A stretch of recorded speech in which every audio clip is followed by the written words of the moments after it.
So very good evening to all of you. कैसे हैं आप सब? आप सभी का वेलकम है। ईडियम्स की थर्ड क्लास है आज। दो क्लासेस ऑलरेडी हो चुकी हैं जिसमें हमने लगभग 100 ईडियम्स कवर कर लिए हैं। तो जिन्होंने अभी तक वो क्लासेस देखी नहीं है, सबसे पहले वो क्लास जाके देखें, उसके बाद इस क्लास में आए ताकि थोड़ा सा समझदारी, आपकी अंडरस्टैंडिंग विकसित हो। चलिए देखते हैं फर्स्ट वर्ड क्या है आज का। तो हमने 100 ईडियम्स कवर कर लिए थे, राइट?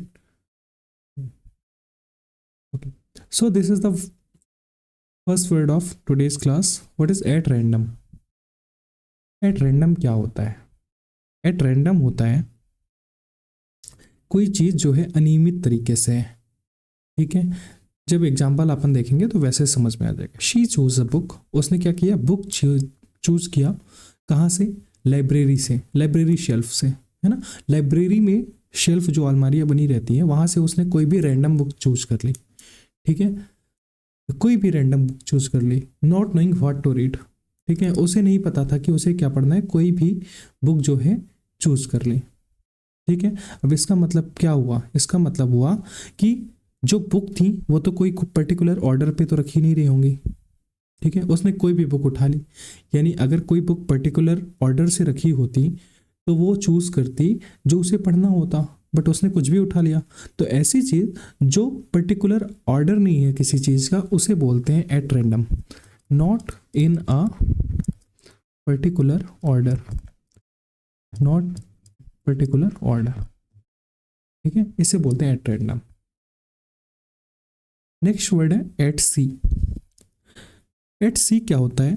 जब आप उलझन में होते हो, है ना, प्रीप्लेक्स्ड होते हो, कंफ्यूज्ड होते हैं, तब बोला जाता है एट सी। ठीक है, तब इस इडियम का यूज होता है। Without clear instruction the team failed, कोई क्लियर इंस्ट्रक्शन नहीं थे किसी की तरफ से, तो टीम फेल्ड, टीम को महसूस हुआ कैसा? एट सी जैसा, about how to proceed with the project. अब कोई क्लियर इंस्ट्रक्शन ही नहीं है। ठीक है, प्रोजेक्ट को प्रोसीड करना है तो कैसे करें? इसलिए क्या हुआ, मतलब प्रोजेक्ट को आगे बढ़ाना है बट कोई इंस्ट्रक्शन है ही नहीं, तो हम क्या बढ़ाएं, क्या करें प्रोजेक्ट में? जब ऊपर से कोई इंस्ट्रक्शन है नहीं तो क्या करेंगे प्रोजेक्ट में? तो अब वो क्या, किस चीज़ में फंस गए? उलझन में फंस गए। ठीक है, यही होता है एट सी। एट सी यही होता है। एट सी मीन्स होता है प्रीप्लेक्स्ड और कंफ्यूज्ड। एट वंस विट सेंड, इसका मतलब भी क्या होता है? प्रीप्लेक्स्ड और कंफ्यूज्ड। एट शॉर्ट नोटिस, आप लोगों ने बहुत सुना ये वर्ड, बताने की जरूरत नहीं है। एट शॉर्ट नोटिस होता है जब आप लोगों को बुला लिया जाए शॉर्ट टाइम के लिए, मतलब शॉर्ट टाइम, तुरंत आओ, है ना, 10 मिनट बाद मीटिंग ज्वाइन करो। ठीक है, 10 मिनट में ये ट्रेन पकड़ के जो है बॉम्बे जाओ, मतलब बहुत शॉर्ट नोटिस। 2 मिनट के अंदर मुझे ये फाइल ला के दो। तो जो शॉर्ट नोटिस होता है वो काफ़ी कम टाइम होता है। The meeting was scheduled at short notice, जो मीटिंग शेड्यूल हुई बहुत, मतलब जो मीटिंग का टाइम था वो बहुत जल्दी बताया गया। ठीक है, 5 बजे मीटिंग है तो 4:50 में बताया गया भाई 5 बजे मीटिंग है। ये होती है short notice. Short notice, catching everyone off guard. ठीक, तो एट शॉर्ट नोटिस क्या होता है? With little warning, with little warning और टाइम फॉर प्रिपरेशन। ठीक है, नेक्स्ट वर्ड है एट सिक्सेज एट सेवन। ये क्या होता है? After the move the furniture was at sixes at seven, making it difficult to find anything. After a move, आप क्या हुआ, आप समझो आपकी कहीं जॉब कहीं और लग गई, तो आपने क्या किया? ट्रांसपोर्टेशन किया किसी दूसरी जगह में। ठीक है, अब यहाँ पे क्या हुआ? The furniture was at sixes at seven, इसका मतलब है अस्त व्यस्त। अब जब आप कहीं बाहर गए तो आपका सब कुछ अस्त व्यस्त हो जाता है, फर्नीचर भी अस्त व्यस्त हो गया। ठीक है, making it difficult to find anything. अब जब सब कुछ अस्त व्यस्त हो गया तो हमें कुछ भी ढूंढने में जो है डिफिकल्टी हो रही है, कठिनाई हो रही है, कोई सामान ही नहीं मिल रहा है, हर चीज़ें अस्त व्यस्त हो गई हैं। तो एट सिक्सेज एट सेवन यही होता है। ठीक है, क्या होता है? इन डिसऑर्डर, इन डिसऑर्डर, यानी कि after the move the furniture was in disorder, means at 6 at 7 अस्त व्यस्त हो गया, making it difficult to find anything. अब मुझे कुछ भी ढूंढने में कठिनाई हो रही है। नेक्स्ट है at snail's pace, the traffic moved at snail's pace. Snail होता है क्या? घोंघा। आप लोग जानते हैं घोंघा कैसा होता है, उसकी चारों तरफ शेल्फ लगी होती है, उससे घिरा हुआ होता है और बहुत धीमे चलता है। ठीक है, तो ए स्नेल स्पेस, स्पेस मतलब चलना। ठीक है, तो वो कैसा चलता है? धीमा चलता है। तो उसी चीज की बात हो रही है, यानी कि वेरी स्लोली, ऐसा very slowly. The traffic moved at a snail pace, जो ट्रैफिक है वो बहुत धीरे धीरे चल रहा है। Causing delays for everyone on the road, ये क्या कॉज कर रहा है कि अब जितने लोग हैं रोड में उन सबको क्या हो रहा है? डिले हो रहा है, लेट हो रहा है। At somebody's expenses, somebody's expenses, चलिए, ही एंजॉयड लेविश डिनर, उसने शानदार खाना खाया। ठीक है, एट समबडीज एक्सपेंसेस, किसी और के एक्सपेंस में, thanks to his generous friend, है ना, उसके जो, उसका जो मित्र है, उसका जो जेनरस मित्र फ्रेंड है, सज्जन मित्र है, उसने जो है उसको अपने पैसे से खाना खिलाया। मतलब कि किसी, आपके लिए कोई और पैसे दे रहा है। ठीक है, at someone's, at someone's else, है ना, एक्सपेंस, किसी और के एक्सपेंस में आपका खर्चा चल रहा। नेक्स्ट है इडियम एट स्टेक, ये क्या होता है? चलिए देखते हैं। The success of the project was at stake, motivating everyone to work diligently. At stake होता है मतलब कोई चीज रिस्क पे हो, दाव पे हो। ठीक है, the success of the project was at stake, जो प्रोजेक्ट की सक्सेस है ना बहुत कम है, यानी ये प्रोजेक्ट जो है कंप्लीट करना बहुत रिस्की है। ठीक है, इसलिए क्या करना होगा हमें? इसलिए इस प्रोजेक्ट को जो है हमें डिलीजेंटली होकर काम करना होगा। ठीक है, सबको मोटिवेट होकर काम करना होगा। यानी the success of the project was at stake, इस प्रोजेक्ट की सब जो सक्सेस है वो बहुत कम है, इसलिए हमें मेहनत से काम करना होगा, है ना, सबको मोटिवेट होकर काम करना होगा। तो at risk, at risk, at stake होता है at risk. At the drop of a hat, ये क्या होता है? चलिए देखते हैं। She was always ready to help at the drop of a hat whenever her friends needed assistant. ठीक है, मतलब कि she was always ready to help, वो हमेशा हेल्प देने के लिए, हेल्प करने के लिए तैयार रहती है। At the drop of a hat whenever her friends needed assistant, जब भी उसकी फ्रेंड को उसकी ज़रूरत होती है तो वो हमेशा, है ना, हमेशा तैयार रहती है। तो eight the drop of a hat यहाँ होता है वो तुरंत, तुरंत तैयार हो जाती है बिना किसी संकोच के। ठीक है, इंस्टेंटली, तुरंत। तो eight the drop of a hat होता है मतलब विदाउट एनी हेजिटेशन, आप किसी की हेल्प करो,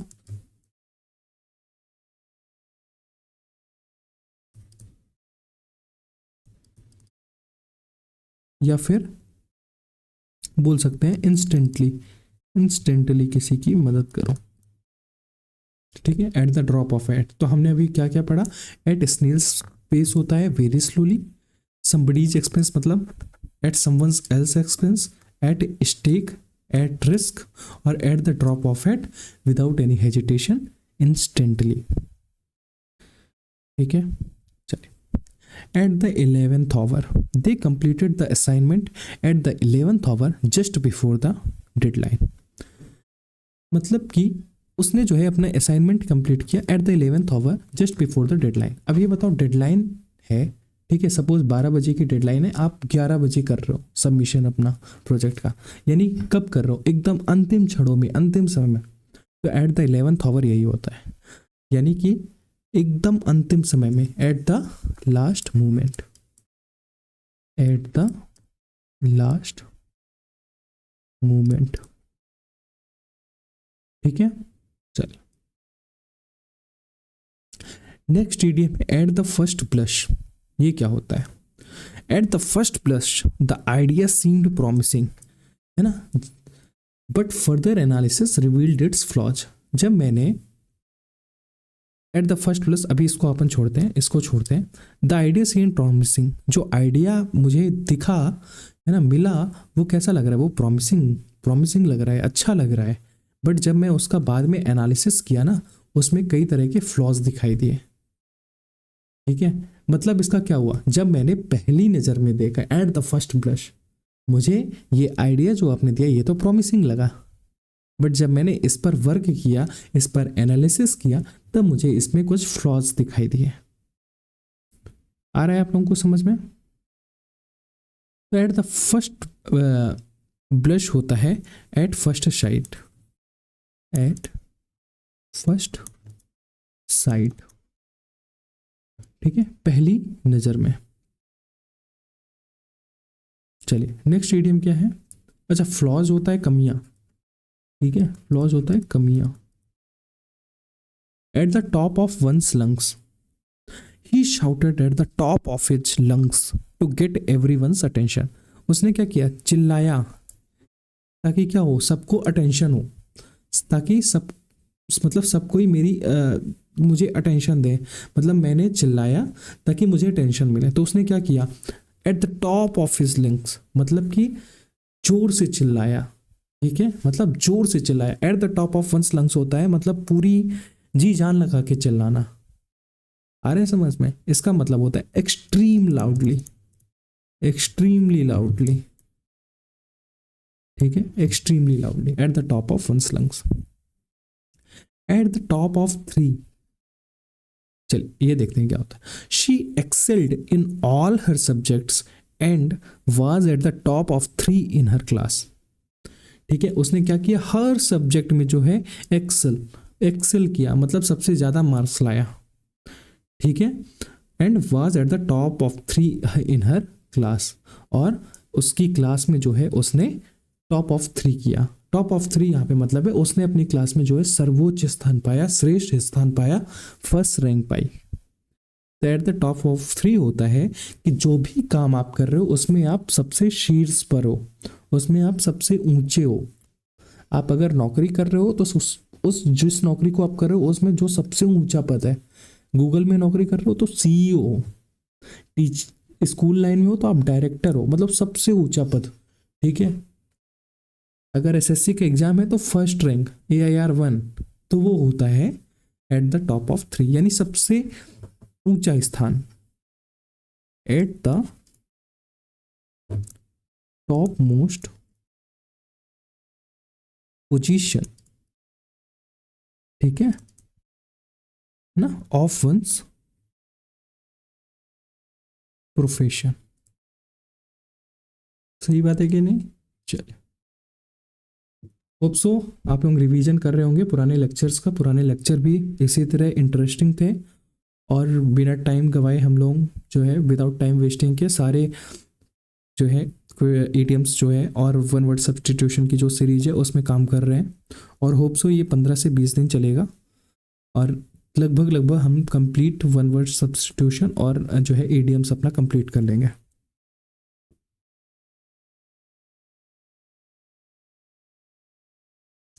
चल, तो क्या क्या था, एट द 11th आवर, यानी एट द लास्ट मोमेंट, अंतिम समय में। एट द फर्स्ट ब्लश, यानी एट फर्स्ट साइड, पहली नजर। At the top of one's lungs, मतलब एक्सट्रीमली लाउडली बोलना। At the top of tree, यानी at the top most position of one's profession, ठीक है। चलिए नेक्स्ट वर्ड है एट वेरियंस विथ। देखिए क्या होता है, his opinion was at variance with the rest of the teams leading to a heated discussion. अब यहाँ पे आप देख रहे होगे कि leading to a heated discussion, मतलब कि जो डिस्कशन था वो हीटेड हो गया, मतलब विरोधी भावनाओं से भरा हो गया, यानी एक दूसरे के विचार मिल नहीं रहे हैं, है ना। हिज ओपिनियन मतलब उसके ओपिनियन जो है रेस्ट ऑफ द टीम, जो उसकी टीम के बाकी के लोगों के साथ मिल नहीं रहे थे। इससे क्या हुआ कि डिस्कशन जो हो रहा था वो हीट हो गया, ठीक है, मतलब इसका हुआ कि विपक्ष में हो गया, यानी कि contradiction with each other, contradiction with each other, ये होता है हमारा एट वेरियंस विथ। ठीक है। नेक्स्ट है average out. Even though some task took longer the team aimed to average out their overall completion time. इसका मतलब होता है कि बैलेंस, कैसा बैलेंस, बैलेंस्ड।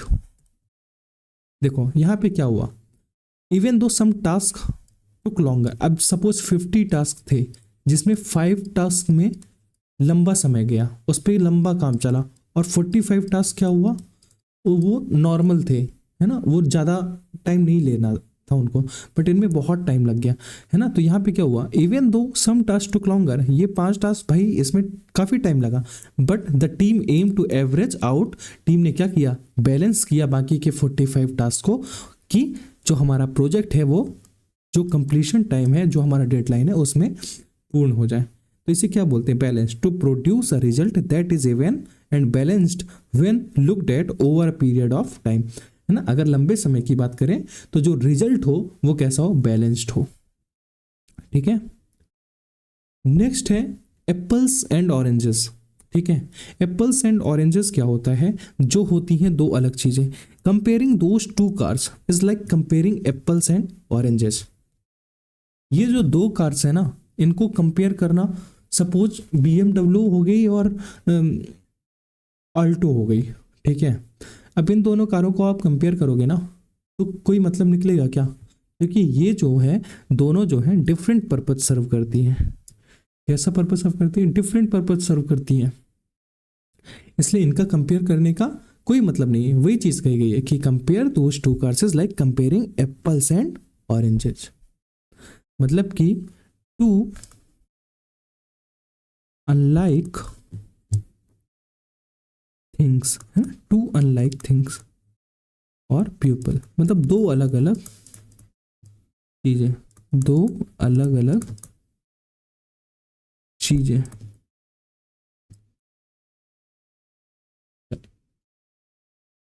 नेक्स्ट है bad heads. The town had its share of bad heads causing trouble for the local authorities.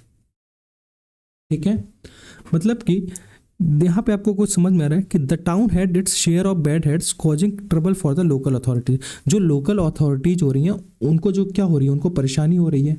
ठीक है, कहाँ पे हो रही, टाउन में। क्यों परेशानी हो रही होगी, क्योंकि कुछ ऐसे लोग होंगे जो कि ट्रबल कराते होंगे, यानी कि अच्छे लोग नहीं होंगे, चोर होंगे, लुच्चे होंगे उस टाउन में, जिससे तो परेशानी होती है ना। तो बैड हेड्स ऐसे ही लोग होते हैं, यानी कि ऐसे लोग जो बैड कैरेक्टर के हों, है ना।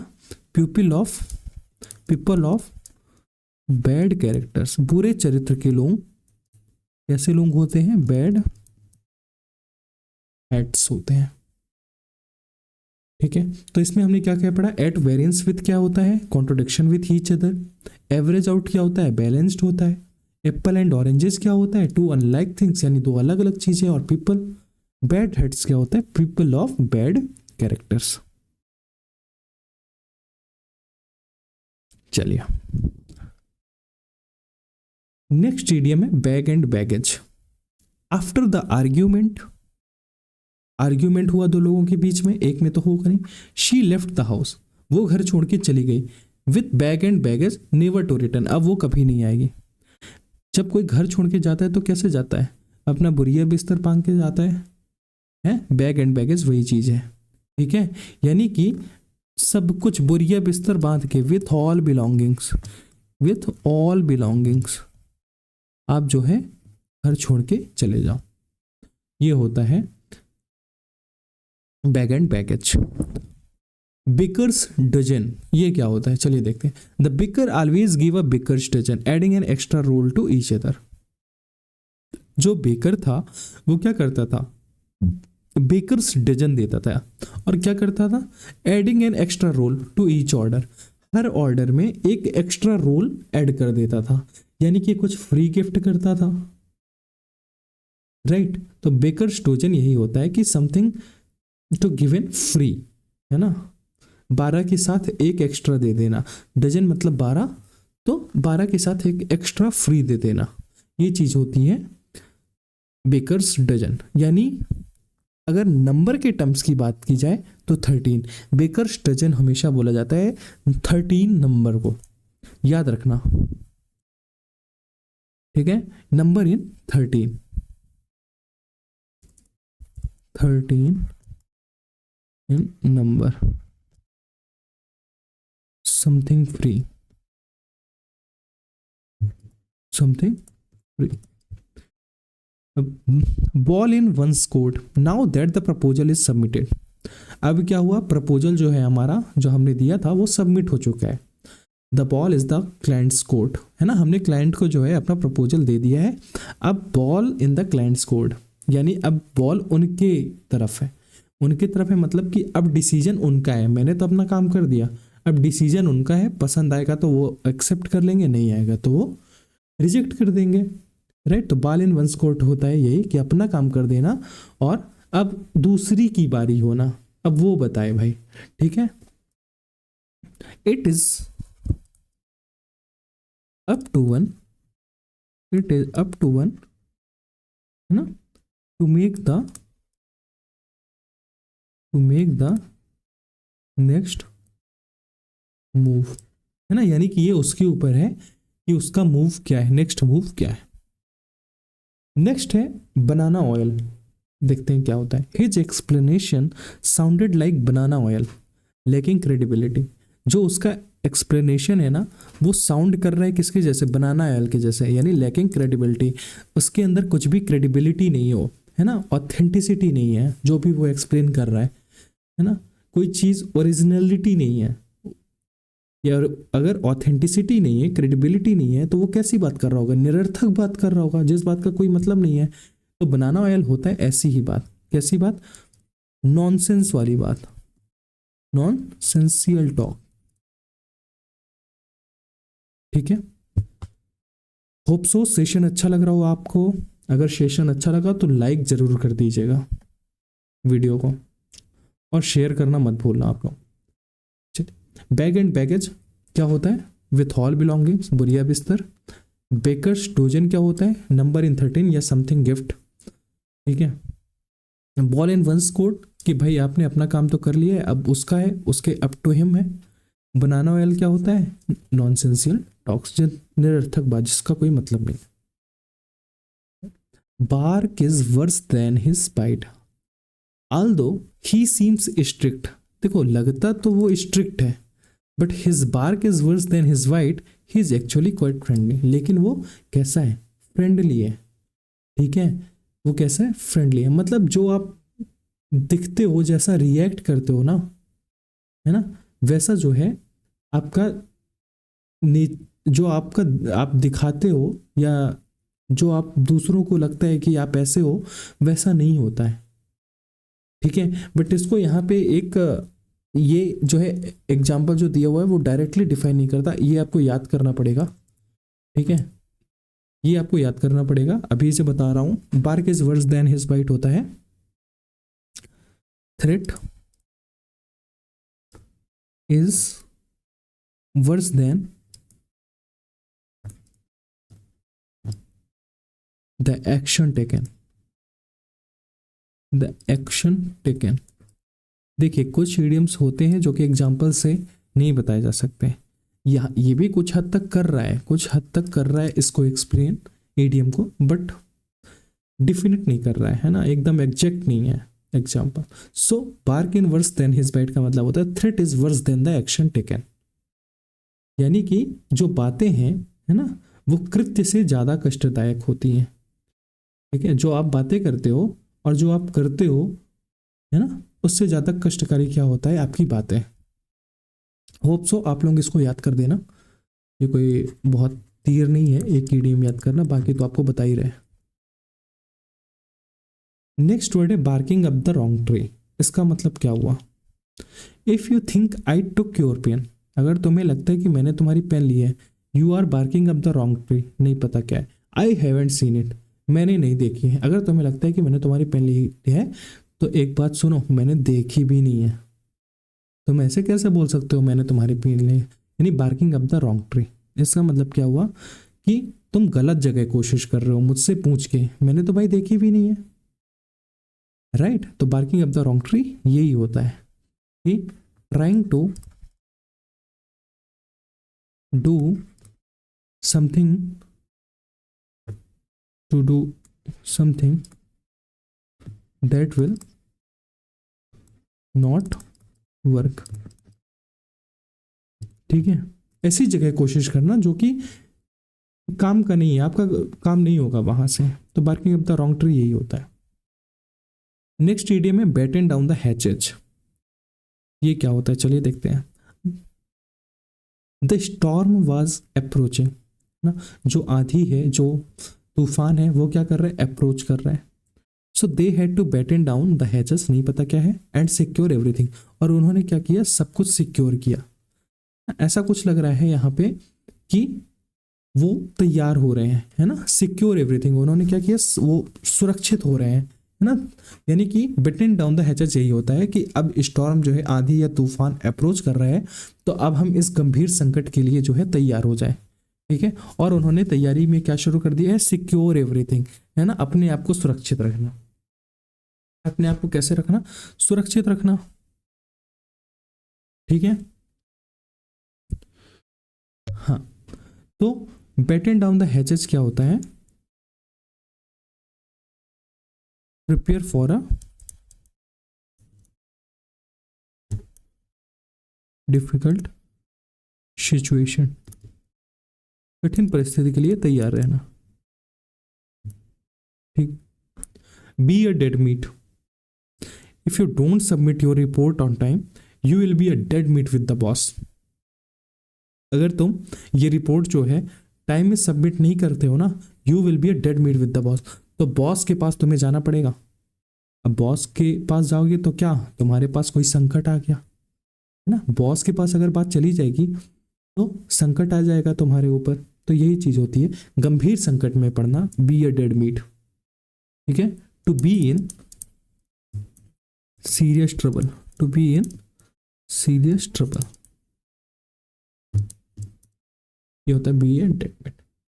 देखिए एटीएम को क्रैक करना इतना टफ नहीं है जितना हम लोग बना देते हैं। अगर उसे सही ट्रिक के साथ अप्रोच करें तो एडीएम्स को मुझे नहीं लगता कि इतना टफ होता है। हम लोग बहुत मानते हैं कि एडीएम कैसे याद होगा, कैसे याद करेंगे। भाई आपको याद करने की ज़रूरत ही नहीं है, आपको एग्जाम में जो 4 ऑप्शन आए हैं उसमें समझ आना चाहिए कि इसका क्या होगा सही, और वो आ जाता है। अगर आप 5 से 10 बार रिवीजन कर लेते हो उसी उसी उसी उसी चीज़ को तो आ जाता है। बस एक बार समझने की ज़रूरत होती है। आप यहाँ से समझ लो, 5 बार 6 बार रिवीजन करो, प्रैक्टिस टेस्ट लगाओ, देखो आपसे सारे इडियम आने लगेंगे।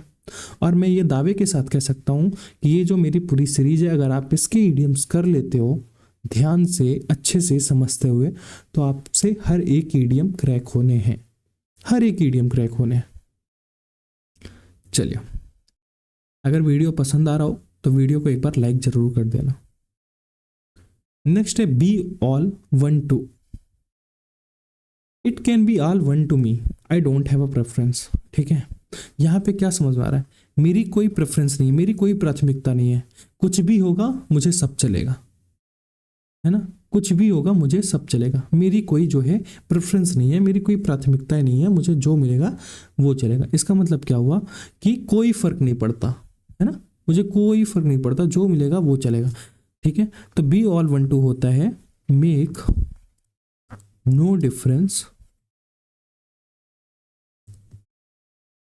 Make no difference one way और अनदर, किसी भी तरह से हो मुझे कोई फर्क नहीं पड़ता। Be an old hat for him, give me a second.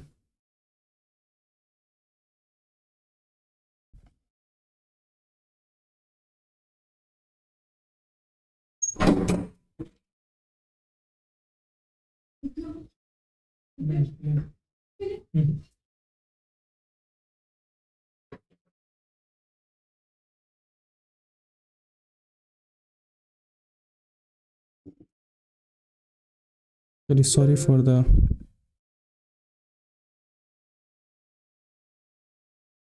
Okay.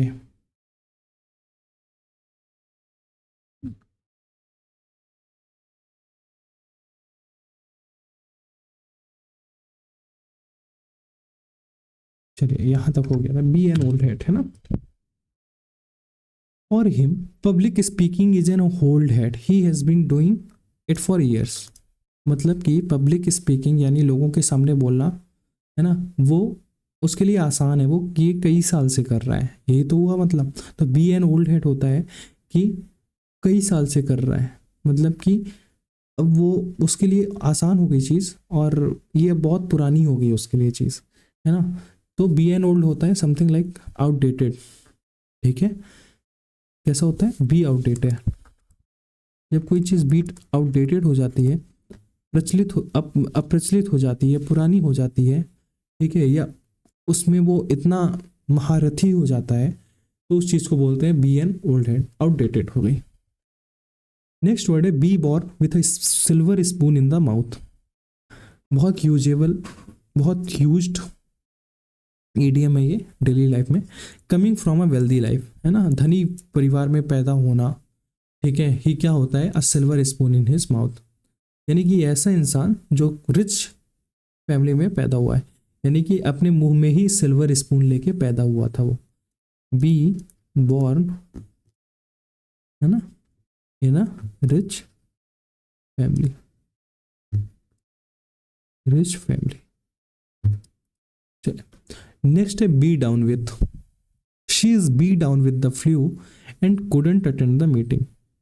उसे क्या हुआ है, उसे जो है फ्लू हो गया, she is be down with the flu and couldn't attend the meeting, है ना, उसे कुछ फ्लू हो गया शायद, जिसकी वजह से वो मीटिंग अटेंड नहीं कर पाएगी, है ना।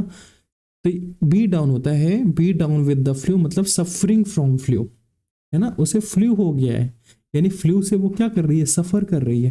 तो बी डाउन विथ होता है suffering,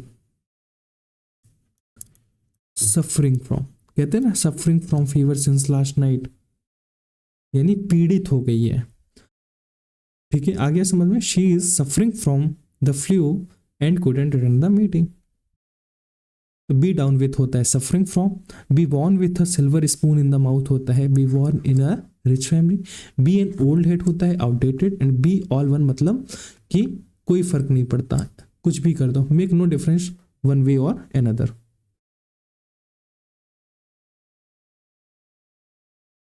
B full of beans, ये क्या होता है, after good night sleep she was full of beans and ready for the day. इससे क्या होता है कि भाई उसने रात में जो है अच्छी नींद ली और सुबह क्या हुआ, and ready for the day, और जो दिन की शुरुआत के लिए वो क्या हुआ, रेडी हो गई। अब full of beans, full of beans यहाँ पे क्या समझ में आ रहा है आपको, एनर्जेटिक लग रहा है ना, कि उसके अंदर एनर्जी है, और सुबह मतलब आज पूरे दिन के लिए वो रेडी हो गए, यानी आपके अंदर क्या क्या चीज़ है, फुल ऑफ एनर्जी है, फुल ऑफ एनर्जी है, ठीक है। और क्या बोल सकते हैं, full of energy and life, ठीक है। आज आप पूरा दिन काम करोगे, तो बी फुल ऑफ बीन्स होता है full of energy and life. Next है be going places, with his talent and dedication he is going places in his career, है ना, वो अपने टैलेंट और डेडिकेशन से जो उसका कैरियर होगा ना उसका बहुत अच्छा होगा, है ना, यही समझ में आ रहा है ना। तो इसका मतलब होगा talent and successful, talent and successful, उसका कैरियर कैसा होगा, सक्सेसफुल होगा। बी गोइंग प्लेसेस यही होता है, सफल होना। Be in force, the new law will be in force starting next month. कोई नया लॉ आया, ठीक है, और वो in force starting next month, तो ये नेक्स्ट मंथ से स्टार्ट होगा। अब नया law, the new law will be in force, है ना, जो ईडीएम है हमारा वो है be in force. Be in force होता है कि ताकतवर होना। ये एग्जैक्ट एग्जाम्पल ये भी ऐसा ही है, ये एग्जैक्ट एग्जाम्पल डिफिनेट नहीं कर पा रहा है, बट मैं आपको बताना चाहूँगा बी इन फोर्स क्या होता है। बी इन फोर्स होता है जब आप ताकतवर होते हो, यानी कि ये जो कानून है ना, ये इस सेंस में कि ये जो नया कानून बना है ना बहुत ताकतवर है और अगले महीने से स्टार्ट होगा। तो बी इन फोर्स यही होता है कि आपके अंदर बहुत ताकत है, आपके अंदर बहुत स्ट्रेंथ है, इन ग्रेट स्ट्रेंथ, ठीक है, in great strength and in great strength, है ना, इन ग्रेट स्ट्रेंथ और नंबर, ठीक है। नेक्स्ट है idiom be in the air. The possibility of a promotion is still on in the air, no official announcement has been made. कोई official announcement आया नहीं है, तो जो हमारी प्रमोशन होगा कि नहीं होगा वो अभी हवा में बातचीत है, अभी एकदम बिल्कुल क्लियर नहीं है। तो बी इन द एयर होता है कि हवा में बातचीत होना, जो अभी एकदम कंफर्म नहीं हुआ है ना, स्टिल कंसिडरेशन में है ना, स्टिल टू बी सेटल्ड है, स्टिल टू बी सेटल्ड है, उसको सेटल होने में अभी वक्त है उस बात को, स्टिल टू बी सेटल्ड है। और क्या बोल सकते हैं, अंडर कंसिडरेशन है, अंडर कंसिडरेशन है। चलिए, तो बी फुल ऑफ बीन्स क्या होता है, full of energy and life. B going places क्या होता है, सक्सेसफुल। बी इन फोर्स क्या होता है, इन ग्रेट स्ट्रेंथ और number. B in the care होता है स्टिल टू बी सेटल्ड और under consideration. B in the driving seat after the successful negotiation, है ना, नेगोशिएशन जो है सक्सेसफुल हो। Our team is in the driving seat for the upcoming project. अब हमारी टीम जो है अगले प्रोजेक्ट के लिए कैसी है, इन द ड्राइविंग सीट है। मतलब कि जो है, जो प्रोजेक्ट था, ठीक है, उसके लिए जो है नेगोशिएशन था वो अब सक्सेसफुल हो गया। मतलब आप कोई प्रोजेक्ट सपोज आपके लिए आता है, ठीक है, या आप कोई प्रोजेक्ट लेके जाते हो, ठीक है, कि अप्रोच करते हो किसी कंपनी को कि सर ये हमारा प्रोजेक्ट कंसीडर करिए। तो सपोज सामने वाली कंपनी ने जो है वो प्रोजेक्ट आपका कंसीडर कर लिया, चलो ठीक है, तो अब आपका काम क्या है कि आप पूरी एड़ी जोड़ी का चोट लगा के उसको जो है अपने प्रोजेक्ट को कंप्लीट करो। यानी जितनी भी जिम्मेदारियां आपने लिखी हैं उसको जो है पूरा करो, जितनी भी बातें आपने लिखी हैं उसको पूरा करो। इसके लिए क्या करना होगा भाई, और कोई तो आपकी जिम्मेदारी का भार उठाएगा नहीं, आप ही को उठाना पड़ेगा, है ना। यानी कि bearing all responsibilities, bearing all responsibilities, ठीक है। After the successful negotiation our team, है ना, bearing all responsibilities for the upcoming project. अगले प्रोजेक्ट के लिए जो है हम जो है रिस्पॉन्सिबल होंगे, सारी रिस्पॉन्सिबल ही लेते हैं। नेक्स्ट वर्ड है be left stranded. Due to the cancelled flight many passengers were left stranded at the airport. अब क्या हुआ, फ्लाइट्स कैंसल्ड हो गई, तो अब इससे क्या हो रहा है, many passenger were left stranded at the airport.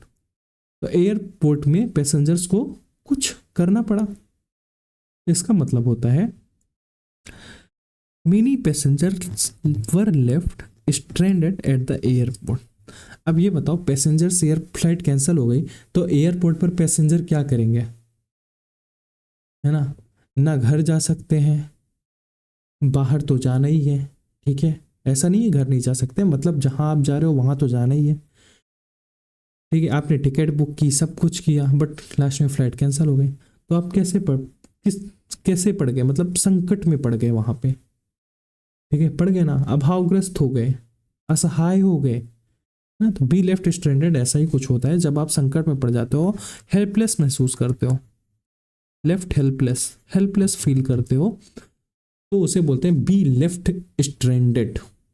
Due to the cancelled flight many passengers were left stranded at the airport. Flight के कैंसिल होने के कारण जो पैसेंजर्स थे उन्होंने अपने आप को संकटग्रस्त या अभावग्रस्त या असहाय महसूस किया, कहाँ पे, एयरपोर्ट पे। B on the air, the radio show will be on the air in 5 minutes. बताने की जरूरत नहीं है, ब्रॉडकास्टिंग से संबंधित है, ब्रॉडकास्टिंग ऑन टीवी और रेडियो, ठीक है। बी ऑन द स्क्वायर, ये क्या होता है, चलिए देखते हैं। In business it's crucial to be on the square and maintain honesty, है ना, बिजनेस में आपको ऑनेस्टी मेंटेन करना पड़ता है। और क्या क्रूशियल मतलब जरूरी है, बी ऑन द स्क्वायर होना, ठीक है। इसका मतलब क्या हुआ, ईमानदार होना आपका जरूरी है, honest. B on the square होता है ऑनेस्ट, है ना, ऑनेस्ट एंड। तो be in a driving seat क्या होता है, bearing all responsibilities. Driving seat में जब आप बैठते हो तो सारी रिस्पॉन्सिबिलिटीज लेते हो ना पैसेंजर की, वैसा ही कुछ है। B in the driving seat bearing all responsibilities, सब कुछ आपकी responsibility. B left stranded, left helpless, helpless feel कर रहा हूँ। बी ऑन द एयर, बताने की जरूरत नहीं है। बी ऑन द स्क्वायर होता है ऑनेस्ट होना आपका, बहुत जरूरी है ऐसी जगह पे। चलिए 1 मिनट का ब्रेक लेते हैं पहला।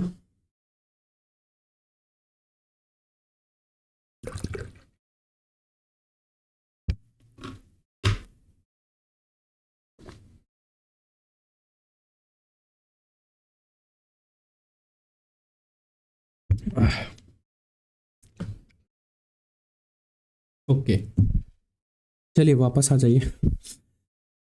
बी आउट ऑफ ऑर्डर क्या होता है, चलिए देखते हैं। The elevator is out of order, please use the stair. मतलब एलिवेटर जो है, एलिवेटर तो चलती है लेकिन वो कह रहा क्या है, स्टेयर्स का इस्तेमाल करिए, सीढ़ी का इस्तेमाल करिए। मतलब एलिवेटर क्या हो गई, खराब हो गई होगी, तब तो सीढ़ी का इस्तेमाल करेंगे। तो आउट ऑफ ऑर्डर होता है खराब होना किसी उपकरण का, किसी डिवाइस का। तो अगर कोई device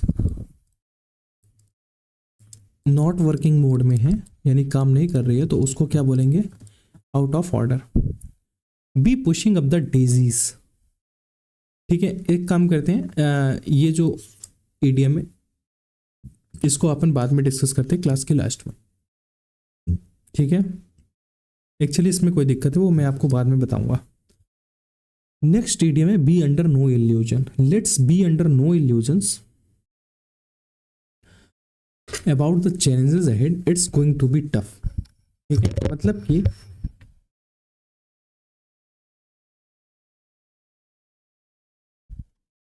let's be under no illusions about the challenges ahead, ठीक है। It's going to be tough. यहाँ पे कैसी बातें हो रही हैं कि देखो चैलेंजेस को जो है ना, नकारो मत, ये पक्का टफ होने वाला है। ये टास्क जो आप कर रहे हो इसमें काफी चैलेंज आने वाले हैं, ये तुम ध्यान रखना इस बात का, ठीक है। तो नो इल्यूजन, इल्यूजन में क्या होता है, इल्यूजन मीन्स होता है भ्रम में रहना, ठीक है। तो बी अंडर नो इल्यूजन्स, यहाँ पे क्या है, नो वर्ड आया, इसलिए भ्रम की कोई स्थिति ही नहीं है, ठीक है। यानी कि आप पूरी तरह से उस चीज के बारे में अवेयर हो, ठीक है। Be fully aware, be fully aware of the something और ट्रू स्टेट ऑफ अफेयर्स। मतलब कोई भी चीज है, कोई भी अफेयर्स है, उसके बारे में आप भ्रमित नहीं हो, आपको सब कुछ पता है, सारी जानकारी है, उसको बोलते हैं be under no illusions. Next word है बी वर्ड्स अपार्ट। ये क्या होता है, their opinions on the matter are words apart, they can't seem to agree. इस मैटर में उनके ओपिनियंस ना वर्ड्स अपार्ट है, ये दोनों कभी एग्री हो ही नहीं सकते। इसका मतलब क्या है, दोनों बहुत अलग हैं, इनके दोनों के ओपिनियन ना बहुत अलग है, वेरी डिफरेंट है, और ये कभी एग्री हो ही नहीं सकता। तो बी वर्ड्स अपार्ट यही होता है, बी वेरी डिफरेंट, ठीक है, बी वेरी डिफरेंट।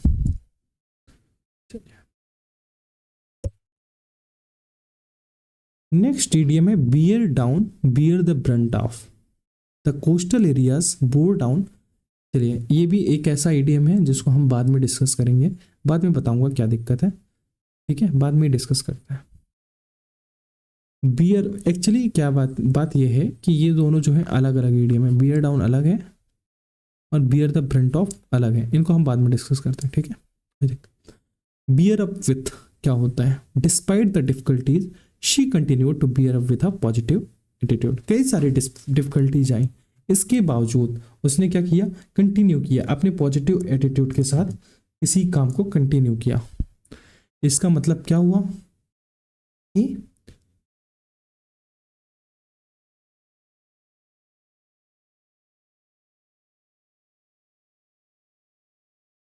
हाँ, तो इसका मतलब क्या हुआ कि उसने जो है टॉलरेट किया उन सारी चीज़ें, जो डिफिकल्टीज आई उनको क्या है, टॉलरेट किया, और कैसा एटीट्यूड लाया, पॉजिटिव एटीट्यूड लाया, और उसको कंटिन्यू किया उस काम को। तो बियर अप विथ होता है किसी चीज़ को टॉलरेट करना,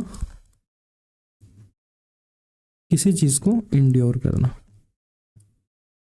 ठीक है। नेक्स्ट ईडीएम है beer with.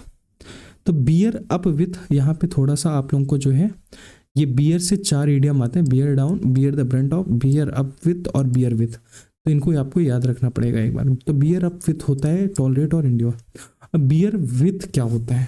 Please bear with me while I try to resolve this technical issue.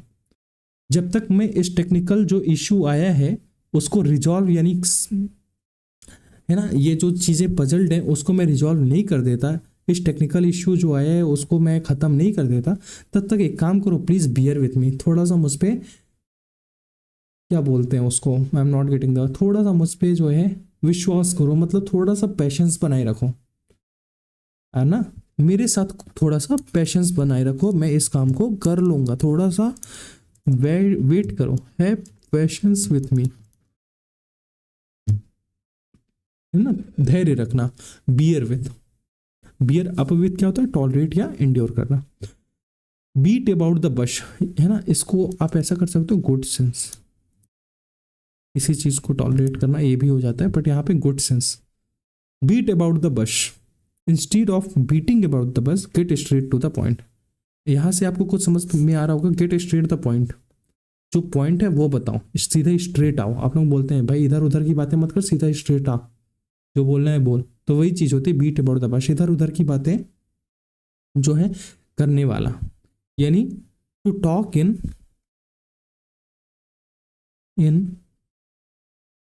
a roundabout, to talk in a roundabout,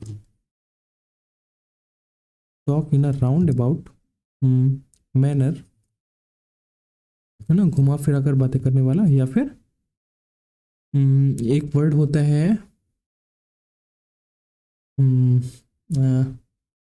या सर्कमलोक्यूशन, सर्कमलोक्यूशन, ठीक है, इस वर्ड को याद रखना, CIRCUM, ये लो CUTION, सर्कमलोक्यूशन, सर्कमलोक्यूशन, इसको ही बोलते हैं to talk in a roundabout manner, घुमा फिरा के बातें करना, बीट अबाउट द बश। तो बियर अप विथ क्या होता है? किसी चीज को टॉलरेट करना, इंडोर करना, गुड सेंस में। बियर विथ क्या होता है? हैव पेशेंस विथ, यानी पेशेंस रखना, धैर्य रखना। बीट अबाउट द बश क्या होता है? To talk in a roundabout manner, है ना, यानी कि घुमा फिरा कर जो है बातें करना।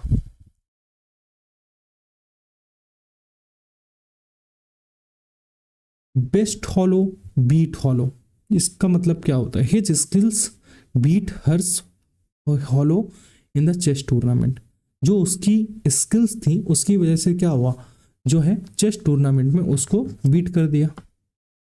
तो बेस्ट हॉलो, बीट्स हॉलो जो होता है वो होता है काफी आसानी से किसी को जो है, किसी को परास्त कर देना काफी आसानी से, यानी टू डिफीट समवन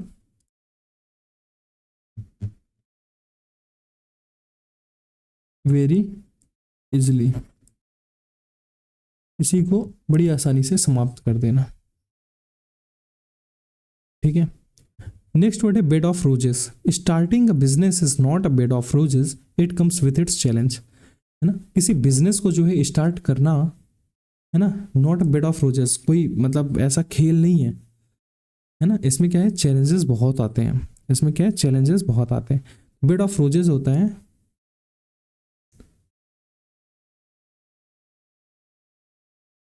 ना, यहाँ पे इसका मतलब क्या हुआ, is not a bed of roses, मतलब कोई आराम वाला काम नहीं है, राइट, आनंद से भरपूर कोई काम नहीं है, इसमें बहुत चैलेंज आते हैं, बहुत दिमाग खराब होता है। बिजनेस करना मतलब पूरा दिन रात लगा रहना पड़ता है, ये कोई ऐसा काम नहीं है कि जिसमें आपको आनंद मिल रहा हो, है ना, जिसमें आप एकदम बिल्कुल एक्सट्रीम हैप्पी हो, है ना, सब कुछ है, अच्छी सिचुएशन है, प्लेजेंट सिचुएशन है, ठीक है। तो यही चीज़ होता है, कंफर्ट है, तो बेड ऑफ रोजेस होता है कि कोई चीज़ जब कंफर्ट हो, आपका कंफर्ट एरिया हो, या प्लीजेंट ना सिचुएशन हो, तो उसको बोला जाता है बेड ऑफ रोजेस, आनंद से भरपूर, आनंद से भरपूर। नेक्स्ट वर्ड है बेड ऑफ थॉर्न्स। ये क्या होता है? चलिए, dealing with difficult clients can be A bed of thorns for customer service representative, है ना, कभी कभी ऐसा होता है जब अपन कस्टमर सर्विस रिप्रेजेंटेटिव से बात करते हैं तो उनके लिए कभी कभी ऐसे कॉल्स आ जाते हैं, ऐसे कस्टमर्स के कॉल आ जाते हैं, है ना, जिससे लगता है कि भाई क्या करें, इनका क्या ही बात कर रहे हैं, क्या फालतू चीजें पूछ रहे हैं कि होम पेज कैसे खोलें, है ना, वेबसाइट क्या है ना, कैसे ऐप ओपन करना है। तो इससे क्या होता है, दिमाग खराब होता है, ऐसे क्लाइंट से डील करना डिफिकल्ट होता है, राइट। तो can be a bed of thorns, bed of thorns. इसका मतलब क्या हुआ, ऐसी बहुत दिमाग खराब होता है, मतलब ऐसी सिचुएशन जो है आपके लिए आ जाती है जो कि बहुत डिफिकल्ट हो, है ना। A situation of extreme difficulty, है ना। ऐसी सिचुएशन कैसी होती है, जब ऐसे कस्टमर्स का कॉल आ जाता है कस्टमर सर्विस रिप्रेजेंटेटिव्स को, है ना, मतलब कि उनके लिए एक्सट्रीम डिफिकल्टी वाली जो है सिचुएशन आ जाती है, वही होता है bed of thorns. Next word है beggar description, the beauty of the landscape, beggar description, it was breathtaking. जो ये लैंडस्केप है ना, जो ये पोर्ट्रेट लैंडस्केप एक पिक्चर होती है, इसकी जो है ब्यूटी जो है ना, बिगर डिस्क्रिप्शन है, इट वॉज ब्रेड टेकिंग, बहुत बहुत सुंदर है, बहुत अच्छी है, ब्रेड टेकिंग एकदम बहुत शानदार है। तो लैंडस्केप बिगर डिस्क्रिप्शन, इसका मतलब होता है जो ब्यूटी है ना इस लैंडस्केप की, मैं इसकी बात ही नहीं कर सकता, मैं इसका वर्णन अपने मुंह से कर ही नहीं सकता, बहुत शानदार है। तो ऐसी चीज जो अवर्णनीय हो, जिसका हम वर्णन नहीं कर सके, है ना, डिफिकल्ट और इम्पॉसिबल टू डिस्क्राइब, डिफिकल्ट और इम्पॉसिबल टू डिस्क्राइब, उसको बोलेंगे बिगर डिस्क्रिप्शन।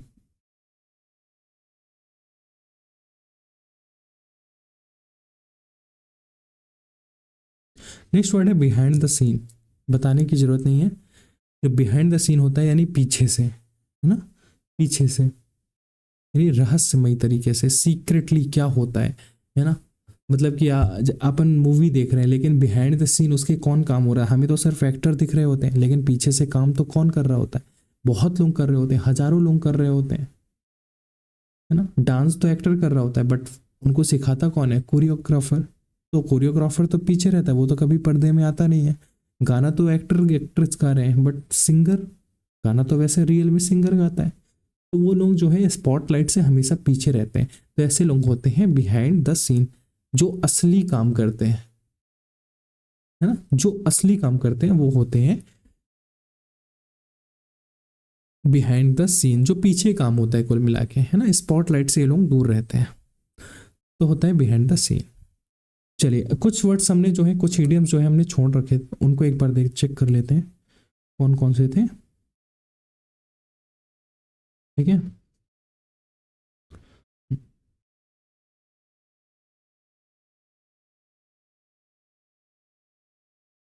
एक था B pushing up the disease, ठीक है, एक ये था। सबसे पहले एक एग्जांपल देखते हैं।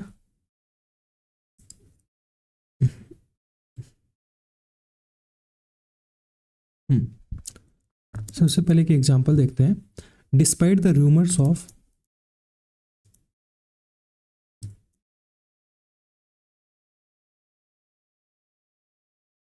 है ना, despite the rumours of his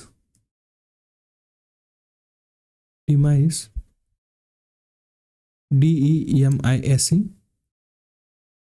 he is alive and not pushing up the,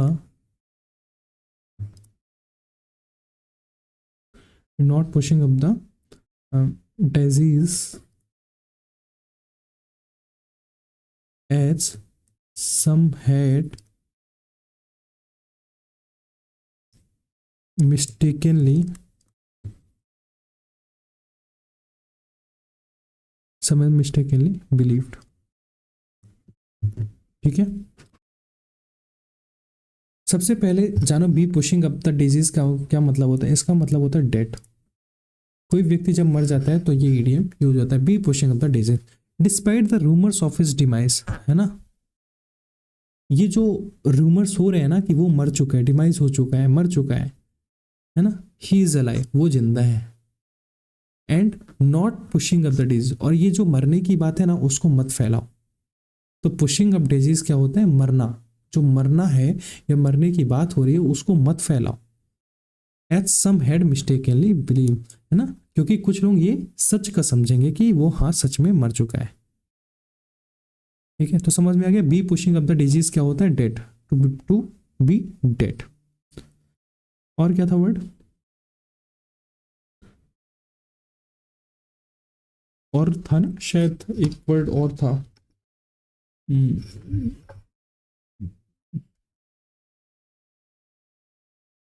beer down, okay, and bear the Brent of. चलिए देखते हैं क्या है।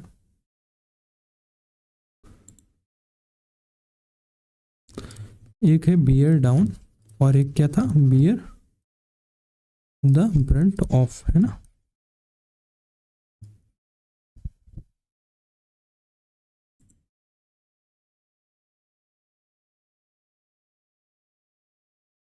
तो बियर डाउन का मतलब होता है, सबसे पहले आप ये जानो, एग्जांपल देख लेते हैं पहले। Facing a tight deadline, facing a tight deadline, she had to bear down,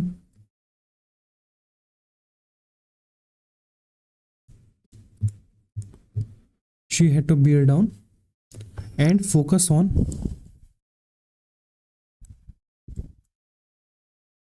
completing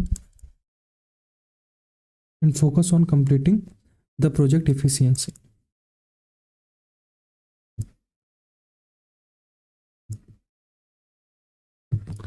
इसका मतलब क्या हुआ कि टाइट लाइन देखो आ रही है, टाइट डेडलाइन आ रही है ना, she had to bear down and focus on completing the project efficiently.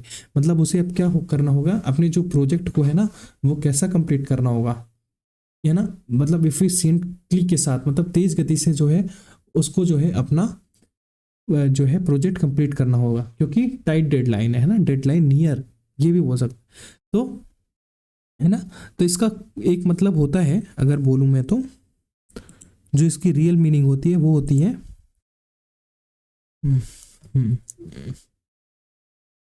Late me use another pen, okay. So bear down होता है to move quickly, to move quickly towards something, towards something, तेज गति से किसी काम को पूरा करना, है ना, या तेज गति से किसी की ओर बढ़ना, ये होता है बियर डाउन। नेक्स्ट वर्ड है बियर द ब्रंट ऑफ, इसका मतलब होता है परिणाम भुगतना। ठीक है, क्या होता है, परिणाम भुगतना, to bear the main part, है ना, of something unpleasant, something unpleasant.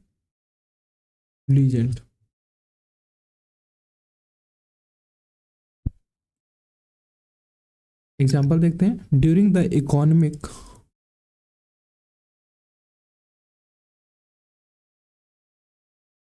During the economic downturn, small businesses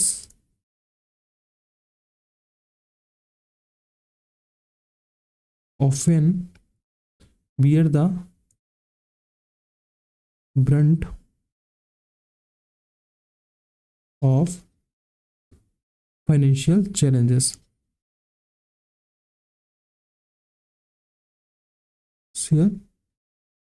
challenges।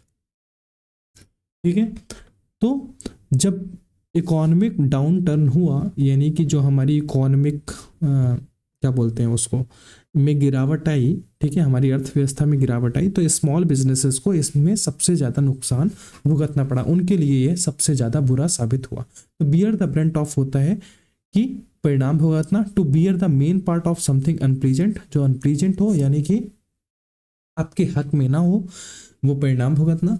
Beer down का मतलब क्या होता है किसी की ओर तेजी से बढ़ना या किसी काम को तेजी से करना। B pushing up with the daisies क्या होता है, मृत, डेड। ठीक है, चलिए।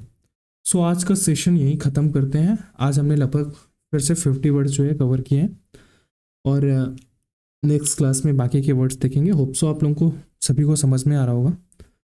और जैसा मैं बार बार बोलता हूँ, प्रैक्टिस करने की ज़रूरत है, बाकी तो ईडियम्स क्रैक हो ही जाएंगे। जिन्होंने अभी तक वन वर्ड सब्स्टिट्यूशन की क्लास नहीं देखा है और पुरानी ईडियम्स की क्लासेस नहीं देखी हैं, वो ज़रूर देख लें। सारे ईडियम्स और सारे वन वर्ड सब्स्टिट्यूशन जो है अच्छे से समझाए जा रहे हैं। और जो हमारा डेली द हिंदू का सेशन होता है वो मॉर्निंग 9 AM पे होता है, तो उसमें भी हम वो कैप सॉल्व करते हैं। ठीक है, चलिए। वीडियो अच्छा लगा हो तो वीडियो को लाइक करना है, चैनल को सब्सक्राइब भी करना है, ठीक है, और दूसरों के साथ शेयर भी करना है ताकि सबका फायदा हो सके। चलिए, बहुत बहुत धन्यवाद आप सभी का।